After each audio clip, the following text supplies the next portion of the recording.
Dr. Kung-Wu wiped the sweat from his forehead as he stepped deeper into the alien ruins.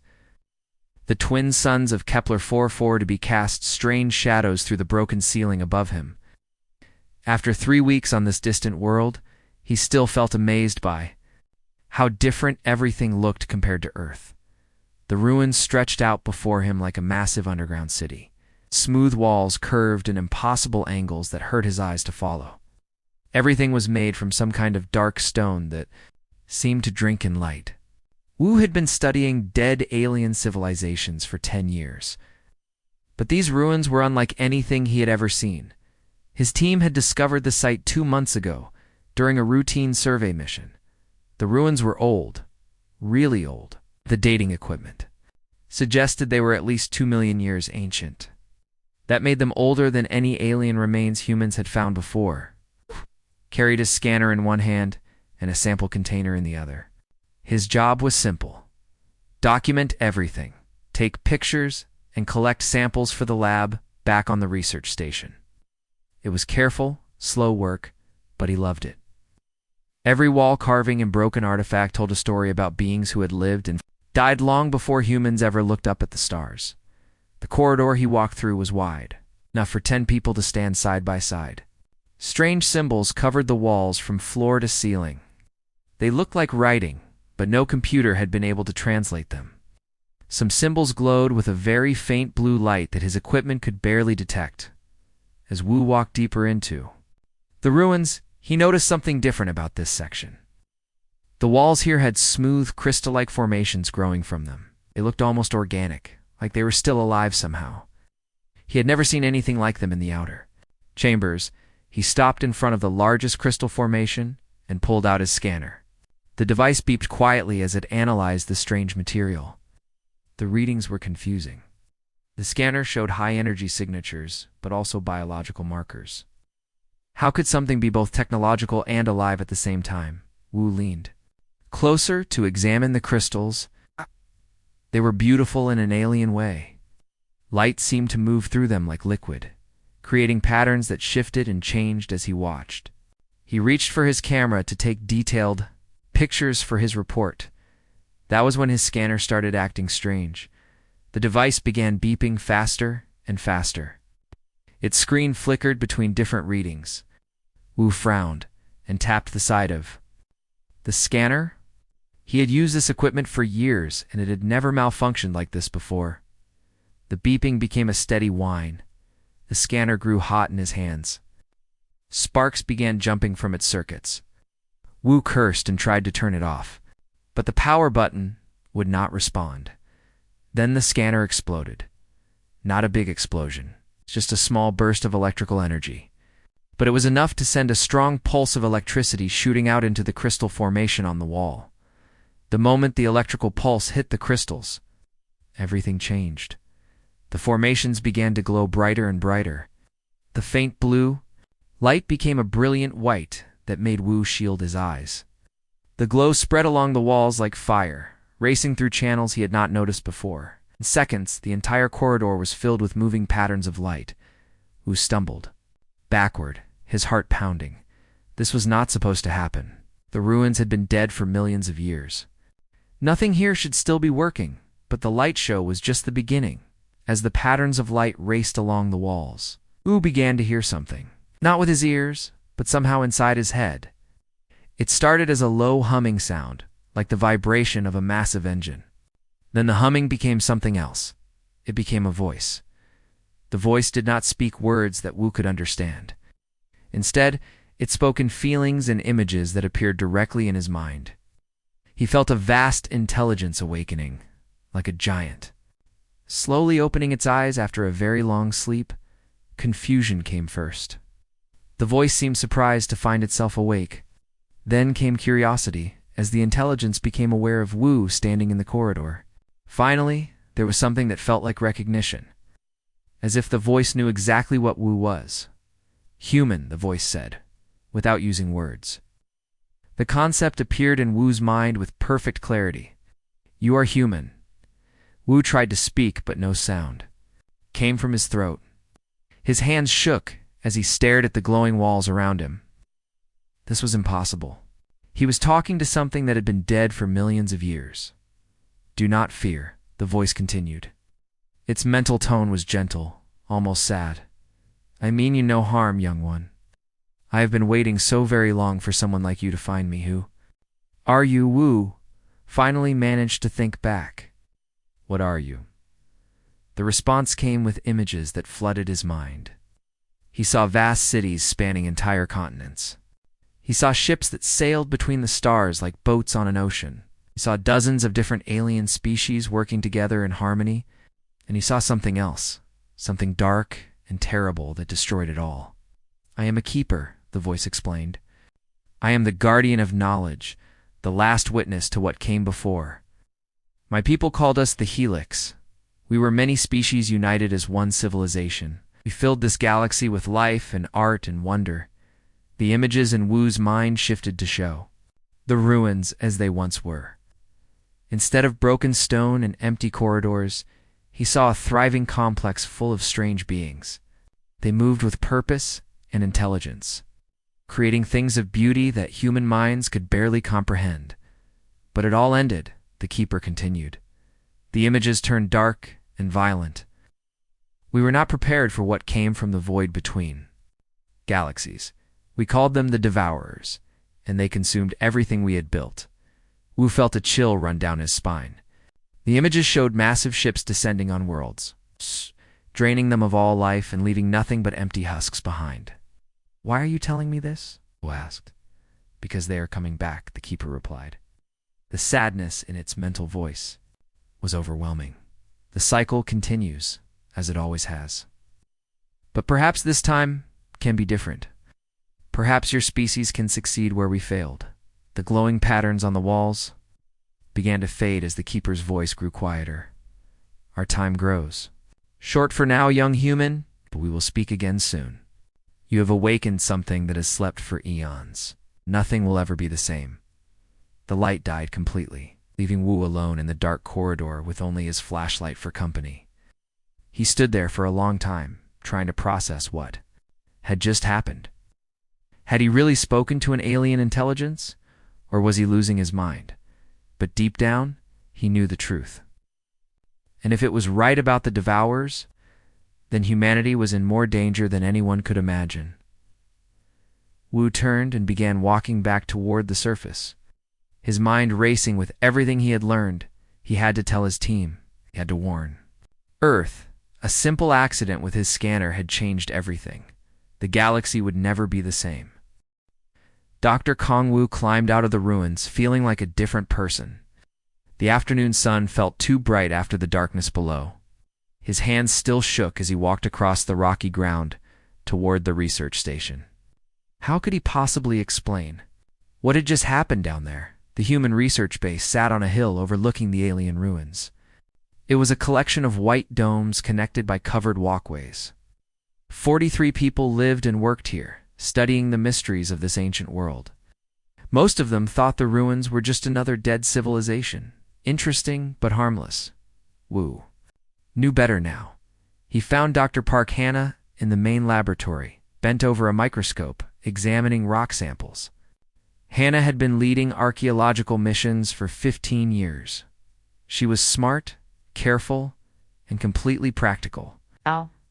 She did not believe in anything unless she could prove it with hard evidence. "Hannah," Wu said, trying to keep his voice steady. I "Need to talk to you about what happened in the ruins today?" Hannah looked up from her microscope. Her expression was friendly but distracted. She had dozens of samples to analyze before the supply ship arrived next week. "Find something interesting down there?" she asked. Wu took a deep breath. "You could say that?" "My scanner malfunctioned and triggered some kind of response from the crystal formations." The whole corridor lit up with energy patterns. Hannah raised an eyebrow. "Energy patterns. Did you get any readings?" Wu pulled out his backup scanner and showed her the data. The numbers were incredible. Energy spikes that should have been impossible from dead technology. Hannah studied the readings with growing interest. "This is strange," she admitted. "But equipment malfunctions happen. The alien materials might have unusual electrical properties that interfered with your scanner. There is more," Wu said. I made contact with something down there, an intelligence that calls itself a keeper. Spoke to me. Tana set down the scanner and looked at Wu carefully. Her expression shifted from interest to concern. Wu, you have been working alone in those ruins for weeks. The isolation can play tricks on your mind. Maybe you should take a few days off. I am not imagining this, Wu insisted. It showed me visions of an ancient civilization called the Helix, dozens of alien species working together. And it warned me about something called the DEVOURS. Hannah sighed. She had seen this before with researchers who spent too much time alone in alien environments. The mind could create elaborate fantasies to cope with the strangeness. Let me run some medical scans, she said gently. Just to make sure you are okay. Before Wu could argue, the laboratory door slid open. Li Te rushed in carrying a tablet computer. His face was pale and excited. Dr. Parkey said breathlessly, You need to see this right away. Te was the team's communications specialist. He monitored all the radio frequencies and maintained contact. With Earth, he was usually calm and quiet, but now he looked like he had seen a ghost. What is it? Hannah asked. I have been picking up strange signals from deep space, Te explained. They started about an hour ago. The patterns are unlike anything in our databases. He handed Hannah the tablet. The screen showed wave patterns that pulsed in complex rhythms. They looked almost like a language, but not one that any human had ever heard. Where are these signals coming from? Hannah asked. That is the weird part, Te said. They seem to be coming from multiple points beyond our solar system, and they are all aimed in our direction. Wu felt his heart start racing again. The timing was too perfect to be a coincidence. Signals had started right after his encounter. With the keeper, Hannah, he said urgently, What if I am not crazy? What if something really is trying to communicate with us? Hannah looked back and forth between Wu and the signal patterns on the tablet. She was a scientist first. The evidence was starting to pile up. Show me exactly where you had this experience, she said finally. 20 minutes later, Wu led Hannah and Te down into the ruins. They carried powerful lights and recording equipment. Wu guided them through the twisting corridors to the chamber where everything had changed. The crystal formations were dark and quiet now. They looked like ordinary mineral deposits, nothing special or mysterious. Hannah examined them with her scanner, while Te set up his communications gear. I am not reading any unusual energy signatures, Hannah said. Whatever happened here seems to be over. Wu approached the largest crystal formation and placed his hand on its surface. The material felt warm, warmer than it should be after sitting in the cold underground for hours.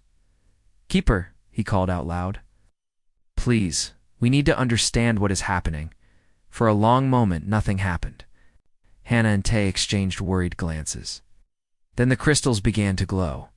The light started as a faint pulse and grew stronger. Soon the entire chamber was filled with the same brilliant patterns we had seen before. Hannah stepped backward in shock while Te frantically adjusted his recording equipment. The voice came again, speaking directly into all their minds this time. Welcome, friends of the human Wu, the keeper said. I am pleased that you have come. Hannah grabbed Wu's arm. Her face was white with amazement and fear. This is really happening, she whispered. Yes, the keeper replied, somehow hearing her words. And I am afraid there is much you must learn. And very little time to learn it. Images flooded their minds. They saw the galaxy as it once was, filled with countless civilizations working together in peace. The Helix had been a federation of species that spanned millions of worlds. They had art, science, and technology beyond human imagination. But then came the darkness. The Devourers appeared in the images like a plague sweeping across the stars. They were not just conquerors or warriors. They were something worse. Consumed the very essence of civilizations, leaving nothing behind but empty space. The Keeper showed them world after world falling to the Devourers, entire species vanishing as if they had never existed. The great cities of the Helix crumbling to dust in a matter of days. We fought them for 1,000 years, the Keeper explained. We threw everything we had against them, but they were too strong, too hungry. In the end, We could only hide and hope that future civilizations might succeed where we failed. Why are you telling us this? Hannah asked. Her voice was shaky but determined. Because they are returning, the keeper replied. The images shifted to show massive shapes moving in the darkness between galaxies. The devourers follow a cycle. They come, they feed, they sleep, and then they come again. Each cycle lasts roughly 2 million years. How long do we have? Tay whispered.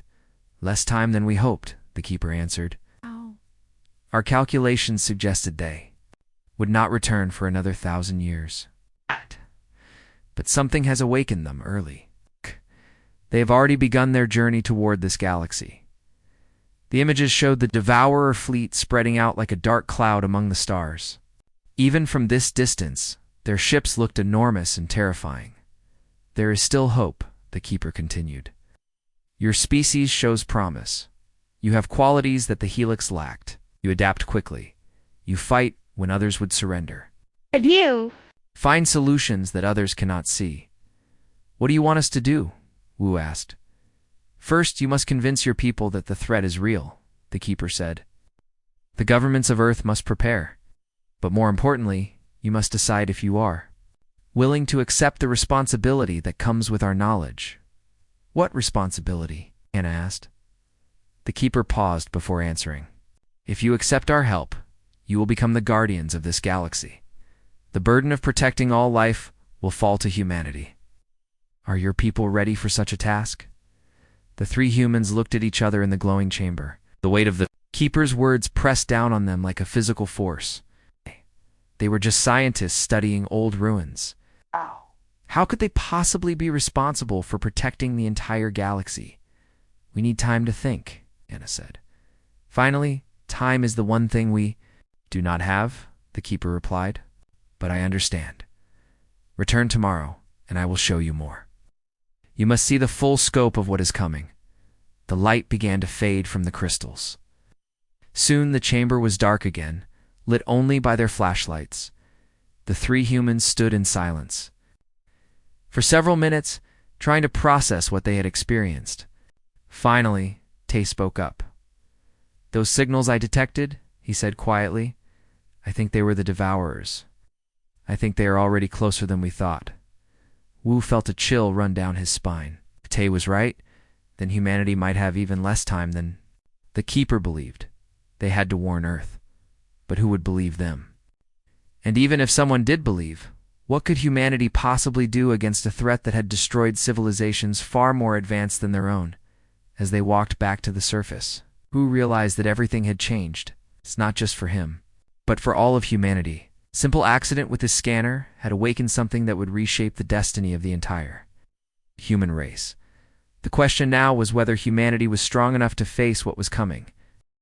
The next morning brought chaos to the research station. Word of the discovery had spread through the team overnight, and now everyone wanted answers. Dr. Park Hannah called an emergency meeting in the main conference room. 43 scientists, engineers, and support staff crowded into the space designed for 20 people. Some believed the story about the alien intelligence. Others thought the stress of isolation had finally gotten to the archaeological team. The arguments grew louder by the minute. Dr. Cho Mina stood up from the back of the room. She was the team's xenobiologist, a quiet woman who studied alien life. Forms. Her voice cut through the noise. I examined the crystal formations this morning, she announced. Everyone turned to look at her. They are not minerals at all. They're biological. The room fell silent. Mina continued speaking in her calm, scientific voice. The crystalline structures show clear signs of cellular organization. They have been growing very slowly for millions of years. But more importantly, they show signs of neural activity. These formations are not just alive, they are thinking. Hannah felt a chill run down her spine. If Mina was right, then the entire ruin complex might be one massive living computer that had been waiting for someone to wake it up. There is more, Mina said. I found similar formations throughout the ruins. They are all connected by microscopic filaments running through the walls. The entire site is essentially one giant brain. Engineer Kim Jun raised his hand. He was a practical man who built and fixed things. His job was to keep the research station running. If this thing is really alive and really intelligent, he said, then we need to be careful. We have no idea what it might be capable of. That afternoon, Wu led a larger team back into the ruins. Along with Hannah and Tae, they brought Mina, June, and Dr. Song Yuki, the team psychologist. They wanted multiple perspectives on whatever they were about to experience. The Keeper was waiting for them. The crystal formations began glowing as soon as they entered the chamber. This time, the light was gentler, less overwhelming. "Welcome back," the Keeper said into their minds. I see you have brought others. This is good. What comes next will require all of your skills." "What do you mean?" Hannah asked. The Keeper's response came with new images. They saw the Devourer fleet moving through space, still distant but getting closer. The images zoomed in to show individual ships, massive, dark vessels that seemed to absorb light itself. "Your species interests me," the Keeper explained. "In all my years of watching, I have never encountered a civilization quite like yours. Most species that reach the stars follow similar patterns. They become peaceful, unified, focused on harmony and knowledge." The humans looked at each other. That description definitely did not fit humanity. "But you are different," the Keeper continued. "Still fight among yourselves. You compete, even when cooperation would serve you better. And many of my people would have seen this as primitive behavior then." "Why are you helping us?" Yuki asked. As a psychologist, who was interested in understanding the alien mind. "Because the Helix failed precisely because we were too peaceful," the Keeper replied. "When the Devourers came, we tried to reason with them. We tried to find diplomatic solutions. We wasted precious time believing that all conflicts could be dissolved through understanding." New images appeared in their minds. They saw Helix diplomats attempting to communicate with Devourer ships. The Devourers simply ignored them and continued. "Consuming worlds. You humans might succeed where we failed because you understand that some enemies cannot be reasoned with," the Keeper said. "But first, you must prove that you can work together when it truly matters." The chamber around them suddenly changed. The walls became transparent, revealing a vast space filled with stars. It was as if they were standing in the middle of open space, but they could still breathe normally. "This is a simulation," the Keeper explained. "I am going to present you with scenarios based on real situations the Helix faced. Your responses will help me understand if humanity is ready for what is coming." The first test began immediately. They found themselves on the bridge of an alien spacecraft. Through the view screen, they could see a planet under attack by Devourer ships. Millions of innocent beings were in danger.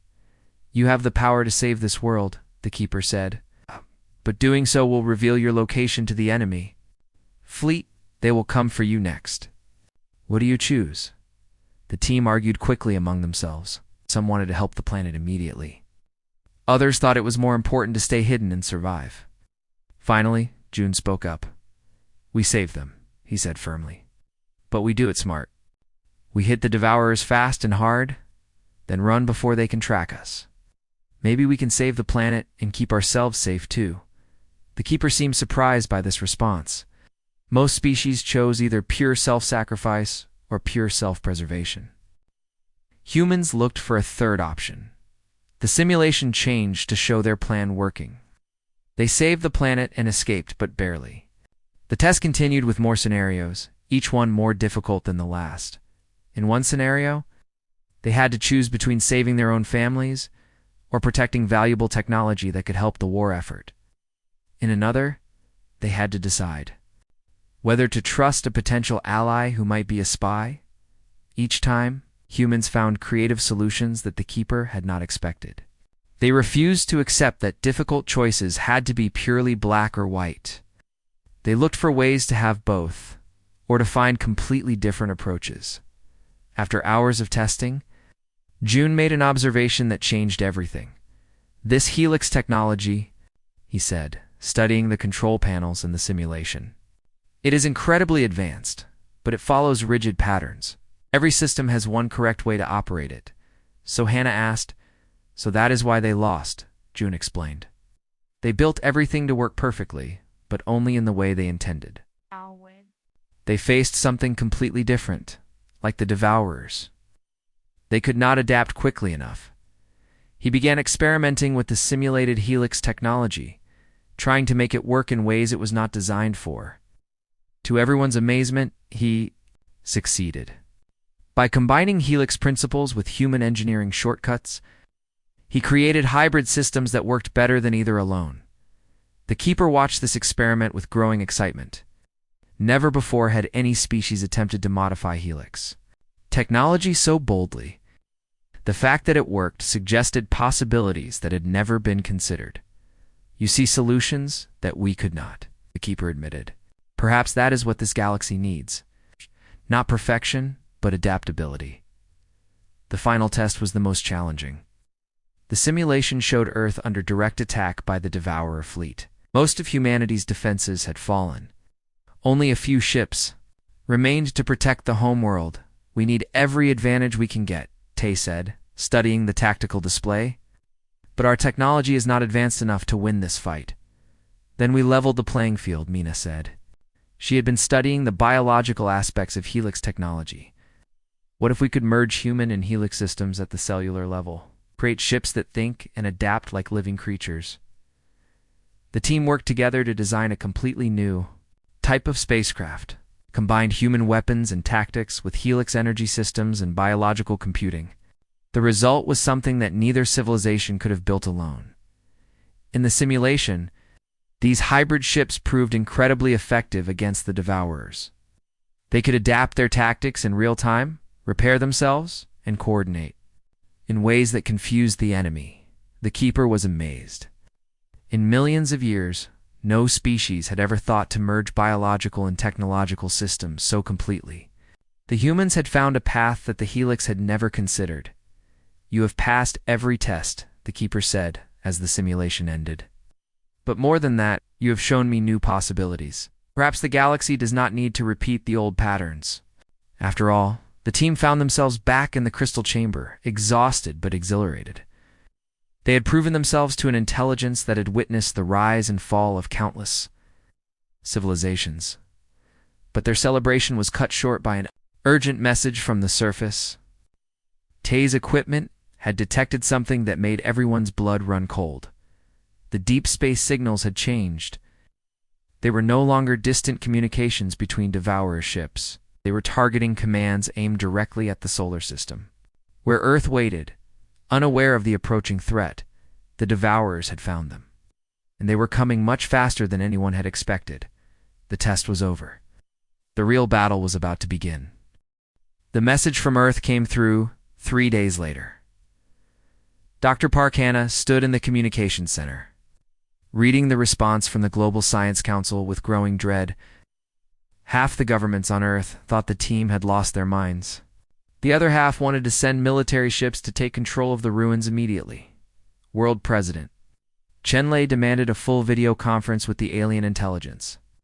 The United Nations Security Council had called an emergency session. Religious leaders across Earth were either declaring the discovery a miracle or condemning it as a deception from evil forces. Humanity was doing what it always did when faced with something new and frightening. They were arguing about it instead of preparing for it. Dr. Songyuki watched the news feeds from Earth with professional interest. As a psychologist, she found the global reaction fascinating and terrifying at the same time. Fear makes people stupid, she explained to the team. Half of them want to worship this Keeper as a god. The other half want to destroy it as a threat. Very few are actually listening to what it is trying to tell us. Meanwhile, Li Tay continued monitoring the deep space signals. The news was getting worse by the hour. The Devourer fleet had definitely changed course toward Earth. At their current speed, they would reach the outer solar system in less than 6 months. The Keeper had been unusually quiet during this time. When pressed for information, it explained that it was preparing something important, something that would change everything. On the 4th day, finally revealed what it had been working on. The crystal formations throughout the ruins began, glowing brighter than ever before. The light spread beyond the underground chambers and into the surrounding landscape.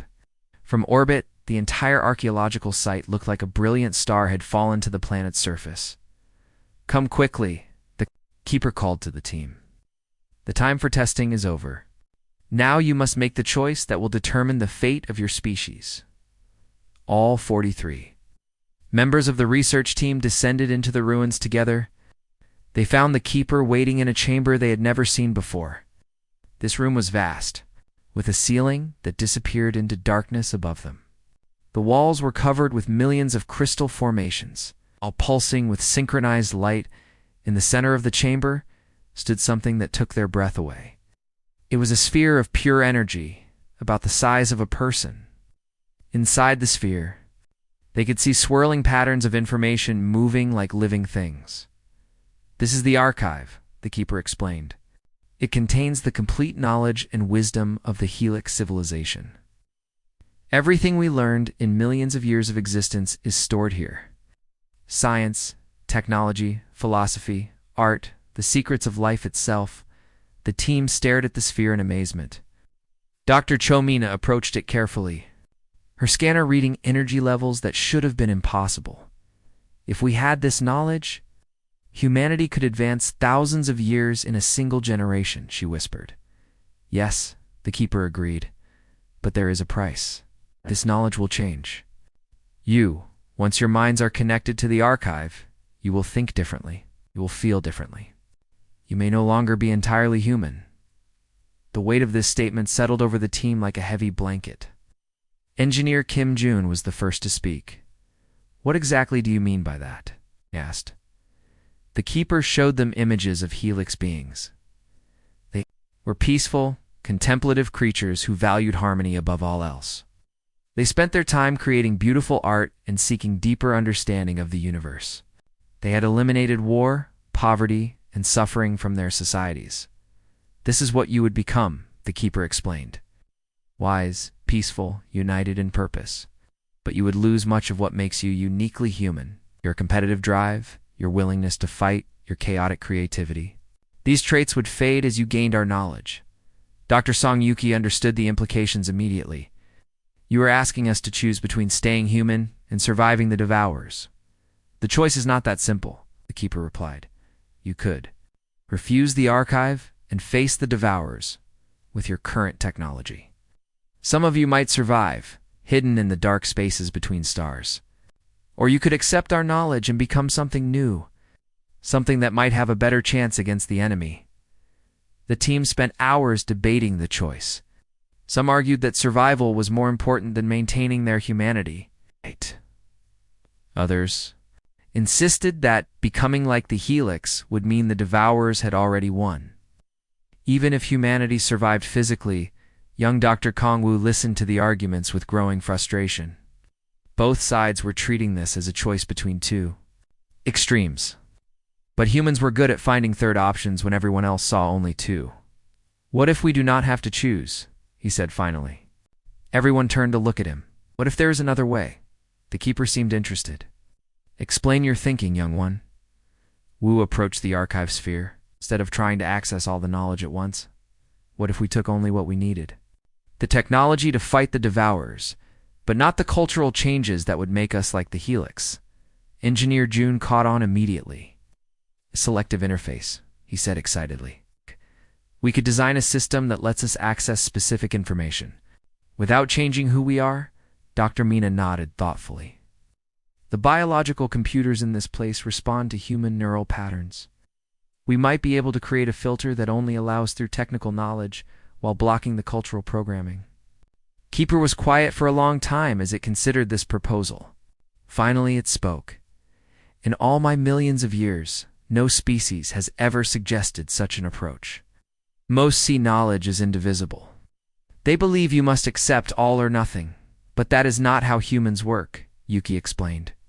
"We have always borrowed ideas from other cultures while keeping our own identity. We adapt and change, but we stay ourselves." The team began working immediately on this new approach. Li Tae used his communications expertise to design interface protocols. Jun contributed his engineering knowledge to create the hardware. Mina provided the biological understanding needed to make it work with human brains. As they worked, alarms began sounding throughout the research station. Tay ran to his monitoring equipment and checked the deep space sensors. "The Devourer fleet just jumped forward," he announced grimly. "They are using some kind of faster-than-light travel. At this new speed, they will reach Earth in 3 weeks." The room fell silent. 3 weeks was not enough time to warn Earth, convince the governments to take action, and prepare any kind of defense. Humanity was about to face extinction, and most people on Earth did not even know it was coming. But Wu was not ready to give up. "Keeper," he said urgently, "can you help us communicate with Earth directly, not through government channels, but to everyone at once?" The Keeper considered this request. "I can amplify your communications across the galaxy," it said. "But what would you tell them?" "The truth," Wu replied. "All of it. Let every human decide for themselves what they want to do with the time we have left." Working together, Team and the Keeper broadcast a message to every radio, television, computer system on Earth. Wu spoke for all of them, explaining the situation in simple terms that everyone could understand. The reaction was immediate and chaotic. Some governments tried to suppress the message. Others began emergency preparations for war. Millions of people panicked, while millions more refused to believe what they were hearing. But something else happened too. Something the Keeper had not expected. Humans began working together. Scientists shared research freely across all borders. Engineers collaborated on projects that would have taken years to organize through normal channels. Military forces that had been enemies for generations began coordinating their efforts. The competitive nature that the Keeper thought might be humanity's weakness was actually becoming their strength. Instead of giving up in the face of impossible odds, humans began competing to see who could come up with the best solutions fastest. Within days, the first human helix hybrid technologies were being tested on Earth. The selective interface that the team had designed was allowing human engineers to access helix knowledge without losing their humanity. As Wu watched the progress reports from Earth, he realized that they had found something the Keeper had been searching for all along. Not a perfect solution, but a human solution. Something messy and chaotic and brilliant and completely unexpected. The Devourers were still coming. The battle would still be terrible. But for the first time since this all began, Wu believed that humanity might actually have a chance. The choice had been made, not to become like the Helix, and not to remain unchanged, but to become something entirely new, something that was still recognizably human, but more than humanity had ever been before. Now they just had to prove that it would be enough. 2 weeks remained until the Devourer fleet reached Earth. The transformation of humanity had been incredible to watch. What had started as chaos and panic had turned into the largest cooperative effort in human history. Dr. Kung Wu stood on the observation deck of the first hybrid battleship, watching the final construction work through the viewport. The ship looked like nothing humans had ever built before. Its hull was smooth and organic, grown rather than assembled. Helix biotechnology merged seamlessly with human weapon systems. Captain Yunsumi approached from behind, her footsteps quiet on the living deck beneath their feet. She had been chosen to command the lead ship of humanity's new fleet. There. She was young for such responsibility, but her record in the Space Defense Force was flawless. "How does it feel?" she asked. "Wu. Strange," he admitted. 3 weeks ago, I was just an archaeologist studying dead ruins. Now I am helping to design weapons that might save our entire species." The ship they stood on was called the Harmony, named after humanity's attempt to blend 2 different approaches to survival. It was one of 12 hybrid vessels that Earth had managed to construct in the short time available. The construction had been a miracle of human determination and alien technology. Factory ships had been converted to biological foundries. The selective interface that Wu's team had designed was now being used by thousands of engineers and scientists across Earth. Unlike the Helix, who had spent centuries perfecting each new technology, humans had embraced rapid prototyping and iterative design. They built things quickly, tested them, fixed what was broken, and built them again better. Engineer Kim Jun had returned to Earth to oversee the technical integration. His reports were encouraging but sobering. The hybrid ships were more powerful than anything humans had built before, but they were still untested against real Devourer technology. Dr. Chomina had made perhaps the most important discovery of all. By studying the biological computers in the ruins, she had figured out how the Devourers actually worked. They were not just destroyers. They were harvesters, collecting the life force and knowledge of entire civilizations to feed something even larger and more terrible. This knowledge had led to a crucial breakthrough in defensive technology. If the Devourers fed on life energy, then the hybrid ships with their biological components might be able to disrupt that feeding process. The communications center buzzed with activity. As Lite coordinated with Earth's defense forces, the deep space sensors showed the Devourer fleet had slowed down as it approached the solar system. They seemed to be studying their target, perhaps confused by the unusual energy signatures coming from the hybrid ships. "Good," Captain Sumi said when she heard this news. "Let them be confused. Confusion is an advantage we can use." Dr. Song Yuki had been working with the fleet's crews on psychological preparation. Fighting the Devourers would be unlike any battle humans had ever faced. The enemy was not just technologically superior, but psychologically alien in ways that could break minds unprepared for the encounter. The most important lesson she taught was simple, but crucial. Remember what you were fighting for. The Devourers consumed civilizations not just by destroying their bodies, but by erasing their purpose and identity. Human crews had to hold on to their humanity even in the face of absolute horror. On the Keeper's advice, each ship carried cultural artifacts from Earth: music, art, literature, photographs of families and homes. These reminders of human achievement and love would serve as anchors against the despair that Devourers seemed to project. The Keeper itself had undergone changes during this process. Interacting so closely with humans had affected its consciousness in ways it had not expected. It was beginning to think more like them. Seeing possibilities instead of fixed outcomes, "Your species continues to surprise me," it told Wu during one of their regular conversations.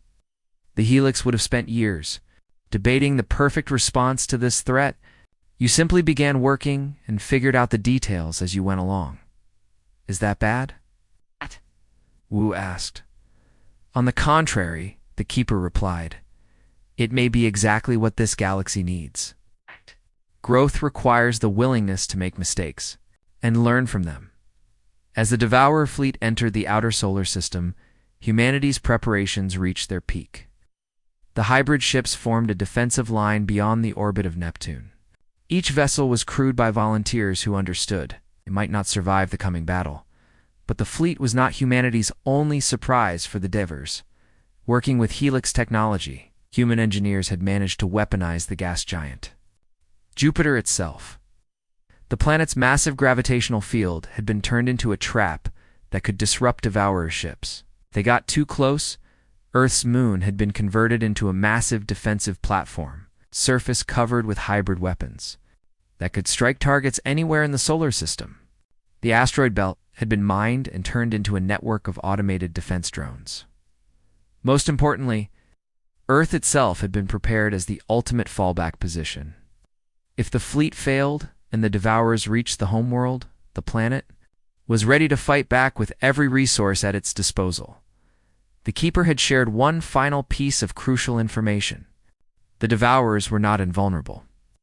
They had been defeated before, but only by civilizations willing to sacrifice everything in the attempt. The question was whether humanity could find a way to win without losing what made them human, Captain. Sumi stood on the bridge of the Harmony as the Devourer fleet finally came into visual range. The enemy ships were exactly as terrifying as the Keeper had shown them. Massive dark vessels that seemed to absorb light and hope in equal measure. But as she looked around at her crew, Sumi felt something the Devourers had probably never encountered before. Humans who were afraid but not defeated, people who understood they might die but refused to surrender. The hybrid ship's biological systems responded to the crew's determination. The vessel itself seemed to come alive with purpose, its weapons charging and its defenses strengthening. The merger of human will and helix technology was creating something that neither species had achieved alone. All ships. "This is Captain Sumi," she announced over the fleet communication system. "Remember what we learned from the Keeper? Expect us to fight like the Helix did. They expect us to be perfect, predictable, easy to understand." She paused, looking out at the approaching enemy fleet. "Let us show them how wrong they are. All ships, attack pattern Human Alpha. Surprise them." The hybrid fleet moved forward to meet the Devourers. Instead of the careful, coordinated tactics the Helix had used, the human ships employed controlled chaos. They attacked from unexpected angles, used unconventional weapons combinations, and adapted their strategies in real time. The Devourer fleet, expecting resistance based on millions of years of experience with other species, found themselves facing something completely new. The human ships fought with a combination of advanced technology and primal determination that confused their targeting systems. For the first time in eons, the Devourers hesitated. That hesitation gave humanity the opening they needed. The battle for Earth had begun, and the outcome would determine not just the fate of humanity, but the future of the entire galaxy. Dr. Kong Wu, watching from the command center on Earth, realized that his simple accident in the alien ruins had led to this moment. One species that refused to accept defeat, facing another that had never learned what defeat meant. Soon, one of them would discover something new about the universe. The battle raged for 3 days across the entire solar system. Captain Yoon Sumi had never imagined warfare could be so beautiful and terrible at the same time. The hybrid ships danced between the massive Devourer vessels, their biological hulls, rippling with energy as they absorbed and redirected enemy fire. Admiral Park Dung commanded the overall defense from his flagship, the Unity. He was a veteran of the Mars Colony Wars, but nothing had prepared him for fighting an enemy that had destroyed civilizations for millions of years. The human fleet's unconventional tactics were working better than anyone had hoped. The Devourers expected their enemies to fight defensively, trying to protect their worlds while being slowly worn down. Humans kept attacking. "Even when badly outnumbered, enemy ships we hit do not seem to be repairing themselves," reported Commander Lee Nari from the Engineering Corps. "Our weapons are doing something to them that they cannot fix." Dr. Cho Mina's research had been correct. The hybrid weapons disrupted the Devourer's ability to feed on life energy. Without that constant source of power, their ships became vulnerable in ways they had never experienced before. But the real breakthrough came when Dr. Kang Wu, still linked to the Keeper through the Crystal Network, made a stunning discovery. "Devourers are not evil," he announced to the command staff during a brief lull in the fighting. "They are trapped." Admiral Dong frowned at this statement. "Trapped by what? By their own nature?" Wu explained. "The Keeper is showing me their history now. Ow. They were once a normal species, but they encountered something in the space between galaxies, something that changed them, made them unable to survive. Without consuming other civilizations, the implications of this discovery spread quickly through the fleet. If the Devourers were victims rather than villains, then perhaps there was another solution besides destroying them, engineer. Lee Nari was the first to propose the radical idea that would change everything. "What if we do not try to kill them?" she suggested. "What if we try to cure them instead?" The concept was so unexpected that even the Keeper was surprised. In millions of years of conflict, no species had ever considered trying to help the Devourers. They had always been seen as a force of nature, like a hurricane or an earthquake. But humans looked at problems differently. If something was broken, they tried to fix it. Working frantically during the continuing battle, human scientists and the Keeper collaborated on a completely new approach. Instead of weapons designed to destroy Devourer ships, they began creating devices that could feed the aliens' hunger without requiring the destruction of civilizations. The key insight came from studying dying stars. Stars that were already reaching the end of their natural lives produced exactly the kind of energy the Devourers needed. Humanity could give them a way to feed on stellar death instead of living worlds. The first prototype feeding device was built in just 18 hours, assembled from parts of damaged hybrid ships. It was crude and experimental, but it worked. When activated near a Devourer vessel, the device produced the life energy signature the aliens craved. Captain Sumi volunteered to test the device personally. She approached the largest Devourer ship. In her badly damaged vessel, broadcasting on all frequencies. "We know what you need," she transmitted. "We know you cannot help what you have become. But we can give you another way." The Devourer ship could have destroyed her vessel easily. Instead, it held position as Sumi activated the feeding device. The energy signature it produced was unlike anything the Devourers had encountered in eons. For the first time in millions of years, Devourer's ship was able to feed without destroying a civilization. The effect was immediate and dramatic. The massive alien vessel began to change, its dark hull becoming lighter as the desperate hunger that had driven it for so long was finally satisfied in a new way. Other Devourer ships noticed the change and moved to investigate. Soon, the entire enemy fleet was surrounding the feeding device, drawn by something they had thought was impossible. The battle stopped as both sides watched this unprecedented event unfold. The Keeper was amazed beyond words. In all the history of the galaxy, no species had ever found a way to satisfy the Devourers without sacrifice. The breakthrough represented a completely new understanding of the cosmic cycle that had dominated galactic history. But humanity was not finished, surprising the universe. Dr. Song Yuki proposed the next step. "If we can feed them," she said, "maybe we can communicate with them. Maybe we can learn who they used to be before they became Devourers." The attempt at communication was led by Li Te.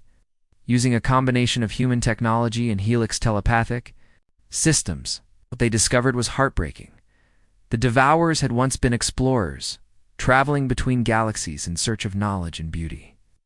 But they had encountered something in the cosmic void that infected them with an endless hunger. For millions of years, they had been trying to find their way home. Consuming civilizations not out of malice, but out of desperate need, they remembered their original names, their homeworlds, their families. But the hunger had driven them beyond the ability to control their actions. They were prisoners in their own bodies, forced to destroy the very things they had once loved. Learning this truth changed everything for both species. Working together, humans and the reformed Devourers began developing a permanent solution. Networks of stellar feeding stations were built throughout the galaxy, allowing the former destroyers to sustain themselves on the natural death of stars instead of the forced death of civilizations. The Devourers shared their own return. They had traveled between galaxies and seen wonders that no other species could imagine. Their forced journey through the cosmic void had taught them things about the universe that could advance galactic civilization by millions of years. Dr. Do Kongwu found himself at the center of these developments, serving as a translator between human, Helix, and Devourer consciousnesses. The simple accident that had awakened the Keeper had led to the greatest transformation in galactic history. The Keeper itself had changed during this process. Exposure to human thinking had awakened possibilities it had never considered. Of remaining a passive guardian of dead knowledge, became an active participant in creating new forms of life and consciousness. Together, the three species began building something unprecedented, a truly galactic civilization that valued diversity over uniformity, growth over perfection, cooperation over domination. The hybrid ships that had been built for war became the foundation of a new kind of space exploration. Human crews working alongside Helix advisors and reformed Devourer navigators began mapping regions of the galaxy that had been unexplored for millions of years. Earth became the capital of this new galactic federation, not because humans demanded it, but because they had proven they could bring together the most unlikely allies. The planet that had almost been consumed became the birthplace of a new age of cooperation. As Wu stood in the crystal chambers beneath the alien ruins, now expanded into a massive communication center linking thousands of worlds, he reflected on how much had changed. A few months ago, he had been a lonely archaeologist studying dead civilizations. Now he was helping to birth a living one. The keeper's voice came to him, warm with something that might have been affection. You have given us all a gift, young human. You've shown us that the future does not have to repeat the past. That growth and change are possible even for those who thought they were finished changing. Wu smiled as he watched the displays showing ships from dozens of species, working together throughout the galaxy. The cosmic cycle of destruction and renewal had been broken, replaced by something better, a cycle of growth and cooperation that could continue forever. The galaxy would never be the same, and that was exactly what it needed. Humanity had not just survived their first encounter with a galactic threat, they had transformed it into an opportunity to unite species that had been enemies for millions of years. The simple accident at the ruins had indeed changed everything, not just for humanity, but for every thinking being in the galaxy. The voice Wu had heard in the crystal chambers had awakened more than just ancient technology. It had awakened the possibility of a future that none of them could have imagined alone. And this was only the beginning.